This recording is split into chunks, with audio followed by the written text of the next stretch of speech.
예를 들어서 티베트 불교승들이 만이륜이라는 통돌이를 이렇게 돌립니다. 지팡이같이 생겼는데 끝에 통이 있어요. 그래서 이렇게 통을 돌려요. 왜 통을 돌리냐면 그 안에 경전이 있어요. 불교 경전이 들었습니다. 근데 그 경전을 읽어야 참신도를 할 수 있겠잖아요. 근데 읽어야겠는데 읽는 게 보통 어려운 게 아닙니다. 양도 너무나 방대해요. 그래서 그걸 깨알같이 적어가지고 통돌이 안에 두루마리처럼 넣은 다음에 그걸 돌려요. 왜 돌리냐? 한 번 돌리면 경전을 한 번 읽는 걸로 취급되기 때문입니다. 그래서 그들은 하루 종일 이거 돌려요. 무엇을 의미하죠? 나 오늘 경전을 10,000번, 20,000번 읽었다. 그의 종교 창시자들도 하지 못한 것을 경지를 뛰어넘어서 그들은 그렇게 구원을 성취를 하는 거예요. 무엇을 의미합니까? 그들은 타협을 해요. 자기의 한계와 타협을 해가지고 자기의 능력과 타협을 해가지고 그렇게 구원을 성취하려고 합니다. 다른 종교들마다 방식이 다 다른데 비슷한 형태의 타협들이 있어요. 물론 우리 기독교 안에도 그런 타협이 있어요. 근데 마태가 이 모든 것을 거부합니다. 그리고 다음과 같이 복음을 선포합니다. 예수 그리스도가 영적인 실체이며 인간이 결코 하나님께 도달할 수 없기 때문에 예수 그리스도가 직접 우리에게 오셨다. 인간은 신에게 도달할 수 있다고 생각했습니다. 하지만 마태가 말하는 것은 인간은 신에게 결코 도달할 수 없다. 그런 우리를 불쌍히 여겨서 신이 우리에게 오셨다. 그걸 말하고 있는 것입니다. 기독교의 관건은 그러므로 수양에 있지 않습니다. 삶을 바람직하게 변화시키는 과마에도 있지 않습니다. 삶의 올바른 방법이나 방향을 알려주는 지침에도 있지 않습니다. 기독교의 근본 메시지는 특히 마태가 말하고 있는 성탄절의 근본 메시지는 당신 역시 구원이 필요한 존재이다. 당신도 예수 그리스도의 구원에서 피할 수 없다. 그 구원이 단 1도, 단 하나도 당신의 행위에서 나지 아니하고 오직 예수 그리스도께서 이루신 일에서만 가능하다 라고 말을 하고 있는 것입니다. 그렇다면 마태가 복음서의 서두에 나열하고 있는 그 족보에는 무슨 내용이 담겨져 있는지 우리가 한번 알아보도록 합시다. 우리가 볼 때는 낳고밖에 안 보여요. 근데 중요한 것들이 여기에 담겨져 있어요. 첫째, 우리는 족보의 기능을 먼저 알아야 되는데 마태가 왜 족보를 사용을 했는가? 족보는 그 이름처럼 우리가 알고 있다시피 족보입니다. 근데 한 사람에게 가지고 있는 족보는 그 사람에게 있어서 이력서예요. 족보를 통해서 한 사람의 집안이 어떤 집안인지, 어떤 혈통을 가지고 있는지, 어떤 가문인지 우리는 알 수가 있습니다. 족보는 나에 대한 빅데이터예요. 빅데이터. 그런데 만약 그 빅데이터에 나에게 불리한 내용이, 정보가 담겨져 있다면 여러분 같으면 어떻게 하겠습니까? 내가 이력서를 내야겠는데 불리한 것들이 너무 많아요. 그러면 특정한 부분을 지우거나 특정한 부분을 고칠 수 있어요. 조작할 수 있어요. 왕들은 그렇게 했어요. 고대 왕들은 그렇게 다 했어요. 헤롯 대왕도 그렇게 했어요. 자기에게 불리한 것들을 다 지웠어요. 그런데 마태는 이상합니다. 그 반대로 행동을 취해요. 마태가 기록한 예수님의 족보는요, 너무나 충격적이에요. 왜냐하면 우선 족보에 여자의 이름이 들어가 있어요. 그것도 무려 5명이나. 고대 근동사회에서는 지금보다 훨씬 거의 절대적인 가부장적 사회였습니다. 알다시피 지금 우리가 사용하는 족보에도 여인의 이름이 들어가지 못해요. 지금도 사용하는 이 족보예요. 근데 고대 근동사회에 사용하는 족보는 더할 나위 없겠죠. 근데 거기에 여자 이름이 5명이나 들어가 있어요, 지금. 그렇다면 이 5명의 여인들이 율곡이의 어머니 신사임당처럼 너무나 훌륭했기 때문에 감히 뺄 수가 없어가지고 집어넣었던 것일까? 아닙니다. 정반대입니다. 5명의 여인 중에 3명은요 유대인 여자가 아니에요. 이방인 여인이에요. 유대 사회에서 이방인들은 부정한 사람들입니다. 왜? 하나님의 선택을 받지 못한 백성이니까, 하나님께 나아갈 수 없는 존재이니까 부정한 사람들이에요. 계치급을 하는 사람들이었어요. 근데 이 족보에 이방인 여인이 3명이나 들어가 있어요. 다말, 라합, 가나안 여인이었고, 룻, 우리가 잘 알고 있는 룻은 모압 여자였습니다. 근데 문제가 있어요. 그 중에 가나안 여인이었던 다말은요, 시아버지가 유다였는데 유다를 통해서 베레스와 세라를 낳았어요. 근친상간이에요. 근친상간이라는 그런 엮이는 가정 속에서 메시아가 태어났다는 그 사실은 예수님의 사역에 역기능을 가져다 주지 않겠습니까? 매우 불리한 입장을 가져다 주겠죠. 근데 라합도 있어요. 라합이라는 여인이 있는데, 이 라합은 여리고성에서 매춘부를 하던 여인이었습니다. 근데 이분 또한 예수님의 어머니예요. 적보상을 올라가고 이분도 예수님의 어머니예요. 우리는 할머니라고 말을 하지만 또 우리아의 아내라고 소개되어 있는 바세바는 솔로몬의 어머니이죠. 하지만 바세바는 다윗이 살인을 통해서 부하 우리아의 아내를 얻은 것이죠. 왕조의 정통성을 깨버릴 수 있는 그런 여인이에요. 근데 그 사이에서 솔로몬이 나왔어요. 그 맨 나중에 예수가 나왔고, 예수님은 이런 역기능인 가정 속에서, 가문 속에서 치명적인 흠이 너무 많은 인간 사이에서 예수님은 태어났습니다. 예수님의 조상들은 도덕적으로 실패자들이고요, 문화적으로도 아웃사이더, 인종적으로도 아웃사이더, 성에 있어서도 아웃사이더입니다. 그들은 하나같이 모세의 율법에 따라 모두 다 하나님 앞에 나아갈 수 없는, 하나님의 존전에 설 수 없는 그런 죄인들입니다. 그래서 우리가 예수님을 볼 때 무엇을 느끼냐면, 족보를 볼 때마다 위안이 돼요. 위로가 돼요. 나 같은 사람도 그들처럼 회개하고 하나님을 믿으면 하나님의 은혜가 나의 죄를 가리우고 예수 그리스도와 연합할 수 있기 때문입니다. 한 나라의 왕이었던 다윗조차도 오직 은혜로만 예수님의 가정 안에 들 수 있었고, 또 그 어느 누구보다 큰 악행을 저질렀던 같은 인물의 다윗도 오직 하나님의 은혜로만 그 가정 안에 들 수 있었어요. 족보를 통해서 우리가 알 수 있는 사실 하나는, 예수 그리스도의 은혜가 필요 없는 사람은 아무도 없다.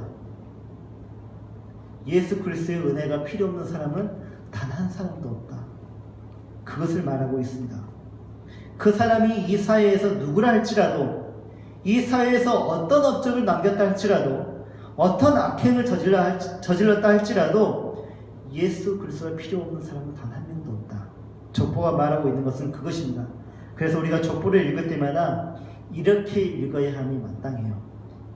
예수 그리스도의 은혜는 은혜를 낳고, 은혜는 또 은혜를 낳고, 은혜를 낳고 있는 거예요, 계속. 족보에서 배울 수 있는 두 번째 교훈은, 족보는 메시아가 오신다는 약속이 성취되기까지 많은 세대가 흘렀음을 우리에게 보여줘요.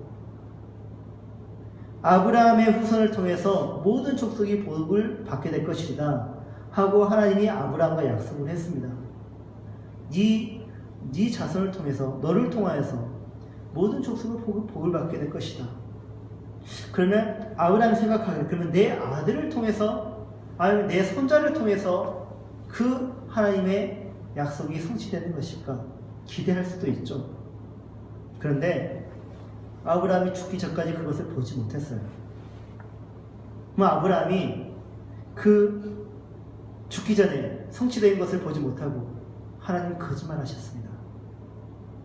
하나님 약속을 어기셨네요 하면서 원망하고 의심하고 그렇게 해서 죽었을까요? 히브리서에 이런 말이 있죠. 믿음은 바라는 것들의 실상이다. 아브라함은요, 그 약속의 성취를 믿음으로 보았습니다. 그것을 기뻐하면서 찬양을 했어요. 약속이 이루어진 데는 오랜 세월이 걸렸습니다. 하나님은 왜 그렇게 하셨던 것일까요? 그것은 하나님의 시간표와 우리의 시간표가 다르다는 것을 보여줘요. 우리의 시간표는 매우 개인적입니다. 우리의 시간표는 매우 이기적입니다. 하지만 하나님의 시간표는 보편적이고 이타적이에요. 우리가 볼 때 하나님의 타이밍은 항상 실패를 해요. 항상 틀려요. 항상 옳지 않아요. 하지만 성경을 보노라면 그와 같은 우리의 판단은 잘못되었다는 것을 알게 돼요. 예를 들어서 회당장 야이로가 있었습니다. 회당장 야이로에게 딸이 있었는데 그 딸이 무슨 병에 걸렸는지 죽어가고 있어요. 근데 이 딸을 살릴 수 있는 사람이 오직 예수님밖에 없다는 것을 회당장 야이로가 깨달았습니다. 그래서 멀리 있는 예수님을 찾아가서 내 딸이 죽게 되었으니 내 딸을 살려주시옵소서, 내 딸을 구원시켜 주시옵소서 라고 간절히 청합니다. 예수님이 그래, 내가 네 딸을 살려줄게 하고 약속을 하시고 그 딸에게로 가시는데 중간에 문제가 생겼습니다. 혈루증에 걸렸던 여인이 그 은혜를 가로채버려요. 예수님이 가는 길에 지체돼버려요. 그 사이에 혈루증 걸린 여인이 그 은혜를 가로채 그 사이에 집안 사람이 달려와서 하는 말이 당신 딸이 죽었습니다. 예수님의 타이밍이 늦었습니다. 당신이 지체했기 때문에 야이로의 딸이 죽었습니다. 라고 보고를 합니다. 야이로가 얼마나 절망에 쌓였겠습니까? 예수님의 약속이 틀렸잖아요. 예수님이 약속을 어겼잖아요. 예수님이 그 여인을 그냥 제끼고 자신에게 있는 자신의 딸로 갔다면 내 딸이 살아났을 것인데 딸은 죽어버리고 말았어요. 이렇게 절망에 쌓여있는, 원망하고 있는 야이로에게 예수님이 하시는 말씀이 바로 이것입니다. 두려워하지 말고 믿기만 하라. 두려워하지 말고 믿기만 하라. 이것은 무엇을 의미합니까? 나의 약속은 아직도 유효하다. 나는 반드시 그 약속을 지킬 것이다. 너의 시간에 나를 맞추지 말고 너의 지각에 나의 지각을 맞추지 말고 나의 시간에 너를 맞추고 나의 지각에 너를 맞추어라. 바로 이것이에요. 약속을 성취해 나가시는 하나님을 볼 때면 그 맷돌을 돌리는 그 모습이 너무 더뎌요. 너무 느려요. 근데 그거 아십니까? 주님의 맷돌은요, 아주 고운 가루를 만들고 있어요. 고운 가루를 만들기 위해서 맷돌은 어떻게 해야 됩니까? 대충 돌리면 안 됩니다. 고운 가루가 될 때까지 시간이 늦더라도 끝까지 돌려야 돼요. 예수님의 약속은 바로 그것이에요. 우리가 고운 가루가 되기까지, 그 결과가 고운 가루가 되기까지 주님은 계속해서 그 약속을 성취해 나가고 있는 거예요. 근데 우리는 이쯤이면 됐어요. 이쯤이면 됐어요. 끊으려고 해요. 왜 이쯤이 되면 고운 가루가 나와야 되지 않습니까? 이쯤이면 그냥 고운 가루라고 그냥 생각하면 되지 않을까요? 우리가 하나님을 설득하지 말자는 것이에요. 우리가 하나님을 평가하지 말자는 것입니다. 우리는 인스턴트에 너무 익숙해져 있잖아요. 지금 우리는 이 자본주의 사이에 너무 익숙해져 있잖아요. 그 익숙해진 것으로 하나님을 판단하려고 하지 마십시오. 내가 틀리면 틀렸지 하나님이 틀린 적은 없으십니다. 내가 잘못되면 잘못됐지 하나님이 잘못된 적은 단 한 번도 없으세요. 그러므로 우리가 가져야 할 것은 오직 믿음밖에 없습니다. 마태는 족보의 마지막 부분에 세대수를 강조하고 있습니다. 아브라함부터 다윗까지 14대, 다윗부터 바벨론으로 사로잡혀갈 때까지 14대. 바벨론으로 사로잡혀간 후부터 그리스도까지 14대. 이 족보는 솔직히 잘못되어 있어요. 근데 마태가 말하고 있는 것은 무엇을 의미하느냐? 이 숫자를 말하고 있는 거예요. 숫자. 총 14대, 14대, 14대이지만 이걸 달리 나눠보면 7대, 7대, 7대, 7대, 7대, 7대. 7대가 무려 6번이 있습니다. 이때 우리는 무엇을 깨달아야 돼요? 레위기 25장, 희년, 주빌리, 자유의 나팔이 불리는 날. 7번째 세대의 시작이 되는 것이 바로 예수입니다. 라는 것을 의미하는데, 희년이 무엇입니까? 7번째 7회 중에서 마지막 해인 49년째 해는 희년이라고 말을 합니다. 희년은 나팔을 부는 날이 있는데, 그날에는 모든 노예가 해방이 되고 모든 빚이 탕감되는 날이에요. 이거는 하나님의 명령이에요. 내가 경영을 잘못해서 빚을 지게 돼서 노예가 되는 경우가 있어요. 어떤 집안에 너무 많은 빚을 져가지고 도대체 이 빚을 갚을 수 없는, 이 채무를 갚을 수 없는 그런 때가 있어요. 근데 49년이 되는 그날에 하나님은 희년의 나팔을 불게 해요. 그날은 너희가 자유를 얻게 되는 날이다. 바로 은혜의 날이라는 것을 의미하죠. 그래서 희년은 온 땅과 온 백성이 고달픈 짐에서 벗어나는 안식의 해입니다. 마태는 이것을 지금 말하고 싶었던 거예요. 희년의 안식은 예수 그리스도의 오심을 통해서 이루어진다. 우리의 모든 죄의 빚은 예수 그리스도의 보혈로 탕감될 것이다. 우리의 모든 형량은 그에 의해 속죄되다. 우리의 모든 죽음은 그의 죽음으로 말미암아 생명을 얻게 되었다. 그래서 주님의 탄생은 모든 인류에게 안식을 가져다 준다. 이를 믿는 자마다 참된 안식을 얻을 것이요 참 자유를 누리게 될 것이다 라고 말을 하는 것입니다. 그리고 성령님께서 이런 최종 구원과 궁극적 안식을 상기시켜 줄 때 우리는 매일의 삶 속에서 안식을 누릴 수 있는 것입니다. 그리고 우리는 아브라함처럼 미래에 대한 희망으로 가득 찬 삶을 살게 될 것이에요. 비록 하나님의 약속이 지금 내 때에 성취되지 않았다 할지라도 우리는 믿음으로 그것을 바라보면서 안식을 누리는 것입니다. 예수님의 족보에 등재되어 있는 여인들처럼 현재 우리의 삶이 그와 같을 수 있습니다. 삶을 드러내기에 너무 부끄럽고 그 삶을 우리 자손에게 물려주기에 너무 수치스러울 때가 있어요. 우리의 삶이 회당장 야이로가 처한 상황처럼 구원의 타이밍이 절박할 수가 있어요. 낫지 않을 수가 있어요. 우리의 절박한 타이밍과 달리 예수님의 타이밍은 합리적이지 못하고 효율적이지 못하며 원망스럽기까지 할 수 있습니다. 마지막으로 현재 우리의 삶은 안식을 도저히 추구할 수 없는, 안식을 누리는 것이 사치가 될 수 있는 그런 삶을 살고 있는지 모르겠어요. 그만큼 우리의 상황은 안정적이지 못하고 늘 위태로울 수 있습니다. 그런 우리에게 예수님이 하시는 말씀이 무엇이라고요? 두려워하지 말라.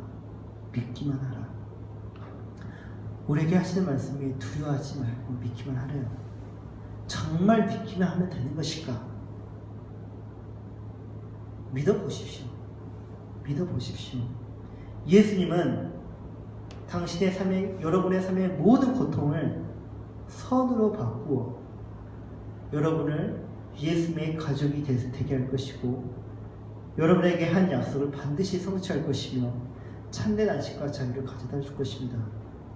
믿기만 하십시오. 믿기만. 형제들에게 노예로 팔렸음에도 누명을 씌워서 감옥에 갇혔음에도 하나님을 믿었던 요셉처럼, 그런 상황에서도 하나님을 믿었던 요셉처럼 우리도 그렇게 믿었으면 좋겠습니다. 현재 상황만을 가지고 속단하지 마십시오. 하나님의 타이밍은 우리의 것과 다르고 하나님의 지각은 우리의 것과 비교할 수 없기 때문입니다. 지금 우리가 처한 상황, 사건 하나하나는 마침내 이루어질 구원에 필요한 조각들이지 않습니까? 이때 우리에게 필요한 것은 그가 그때 하나님을 떠났더라 그가 아니라 그가 그럼에도 불구하고 하나님을 믿고 의지하더라 라는 우리의 기록이 필요해요. 우리의 인생의 기록이 어떻게 남겨지길 원합니까? 그때 그가 하나님을 원망하고 비판하더라 가 아니라 그가 그럼에도 불구하고 하나님을 의지하고 믿더라.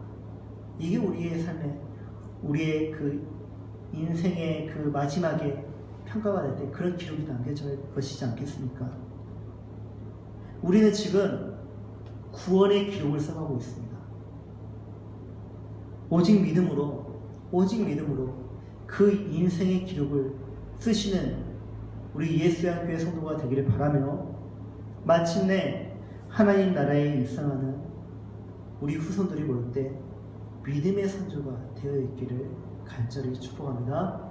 아멘. 우리 말씀에 의지해서 같이 찬양하고 기도하도록 하겠습니다.